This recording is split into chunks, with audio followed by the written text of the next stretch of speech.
प्रभाग क्रमांक 22 अ या प्रभागातून मी अजित अर्जुन बनसोडे राष्ट्रवादी अजितदादा या घड्याळ चिन्हावर माझी उमेदवारी निश्चित झालेली आहे। माझा अर्ज मंजूर झालेला आहे। तरी मी या प्रभागात उभारलो ज्या त्या प्रभागाच्या सर्वांगीण विकासासाठी अगोदर पण माझ्या मिसेसच्या माध्यमातून मी प्रयत्न केला होता। कामं वगैरे आम्ही केलो होतो, जनतेच्या टचमध्ये चांगल्या प्रकारे होतो। आपल्याला पूर्णतः पहिल्यापासून आंबेडकर चळवळीचा वारसा वसा असल्यामुळं सामाजिक कार्याची आवड आहे। त्या माध्यमातून आम्ही काम करतो, लोकांच्या अडीअडचणीला जात असतो। मागच्या वेळेस तुम्ही एमआयएम पक्षाकडून निवडणूक लढली होती, यावेळेस पक्ष बदलला आहे, काय सांगाल? एमआयएमकडून लढवलं होतं, त्याने पण आम्हाला संधी दिली होती सभागृहामध्ये जायचं। तर आता म्हणजे या वेळेस आम्हाला सर्व आमचे सहकारी बांधव जे एमआयएममध्ये होते ते सर्वांनी आम्ही मिळून एक निर्णय घेतला की सत्ताधारी पक्षामध्ये गेल्यामुळं वार्डाच्या विकासाला चालना मिळते आणि राष्ट्रवादी अजितदादा गट शिवशाहू फुले आंबेडकरवादी असल्यामुळं त्या विचारधारेला मानून आणि अजितदादा विकासाच्या दृष्टीनं खूप स्ट्रॉंग भूमिका घेतात आणि सर्व समावेशक वागणूक देतात।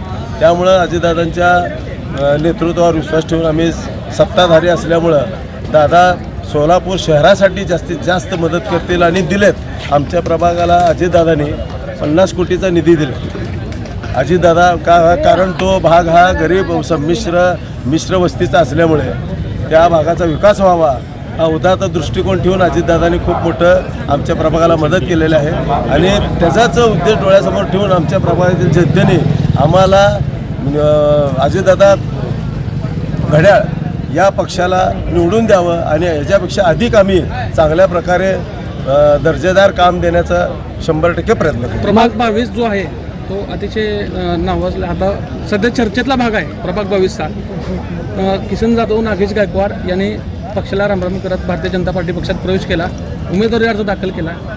आपल्याला उमेदवारी अर्ज आणि एबी फॉर्म मिळाल्यामुळं हा पक्ष प्रवेश झाला। सद्यस्थितीला तिथं वातावरण काय आहे? सद्यस्थितीला आत्ता सध्याचं वातावरण राष्ट्रवादी अजितदादा घड्याळ या पक्षाचं आहे। कारण दादांनी त्या वार्डावर त्या प्रभागावर खूप प्रेम केलेलं आहे पक्षाच्या माध्यमातून। आपल्या जे नेते होते आता ज्या पक्षात जे काम करत होते त्यांनी पक्षाचं एकनिष्ठ आहे म्हणून त्यांनी काम करतात म्हणून त्यांना दादांनी भरभरून निधी दिला।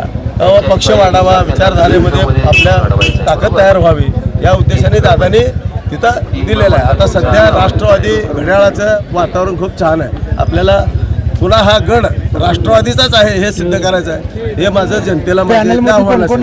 माझ्या पॅनलमध्ये मी अनुसूचित जातीमधून तहसीन शेख हे महिला ओपनमधून, ओबीसी महिलामधून अंबिका जाधव ह्या आहेत आणि जुबेर शेख हे ओपन पुरुषमधून आहे। असे आमचे 4 उमेदवार आहेत। राष्ट्रवादीने जे उमेदवार दिलेले आहेत त्यातलं तुम्ही सोडून बाकी 3 उमेदवार नौके आहेत आणि त्यांचं प्रभागामध्ये कुठं नावही आत्तापर्यंत ऐकण्यात आलेलं नाही। तर तुम्ही आता ह्या जाणाऱ्या निवडणुकीला कोणतं हे घेऊन पुढे जाणार असं म्हणणं आपल्याला योग्य राहणार नाही। AIMIMचे जे उमेदवार होते ते आपल्या राष्ट्रवादी काँग्रेसमध्ये आलेत। त्यांचं काम आहे, तो युवक आहे, चांगलं काम केलेलं आहे, 5 वर्ष झटलेला आहे तो। प्रत्येक कामात छोट्या छोट्या कामामध्ये त्याचा चेहरा खूप चांगला आहे। आणि पांडू हा जाधव म्हणजे त्यांची सून आहे, त्यांनीसुद्धा रामवाडी सेटलमेंट लिमेवाडी या भागामध्ये प्रत्येक गोरगरिबांच्या कामाला उपयोगी पडलेले आहेत। त्या माध्यमातून त्यांचंसुद्धा काम आहे। आणि अशाच मलंग शेठ यांची मुलगी तहसीन शेख यांचंसुद्धा गोरगरिबांना प्रत्येक अडीअडचणीला, लग्न असो, मयत असो किंवा इतर कुठल्याही छोट्या मोठ्या अडीअडचणीला ते सामाजिक बांधिलकी जपून मलंग शेठ तहसीन शेख यांचे वडील हे नावाजलेले आहेत। अत्यंत संयमी आणि त्या भागातले एक आणि त्यांनी अनाथालयाचे तिथल्या यतीमखान्याचे ट्रस्ट आहेत त्या माध्यमातून त्या खूप मोठं काम आहे त्यांचं। सर्व अनाथ मुलांना सांभाळणे, त्यांच्यासाठी खूप काम करणे हे मोठं काम त्यांचं आहे। या पद्धतीनं आम्ही समोर जाणार आहे। आमचा चेहरा चांगला आहे सगळ्यांचा, कुठलं काय हे नाही। लोकदर्शन मराठी चॅनलला सबस्क्राईब करा, बेल बटनला क्लिक करा व लाईक करायला विसरू नका।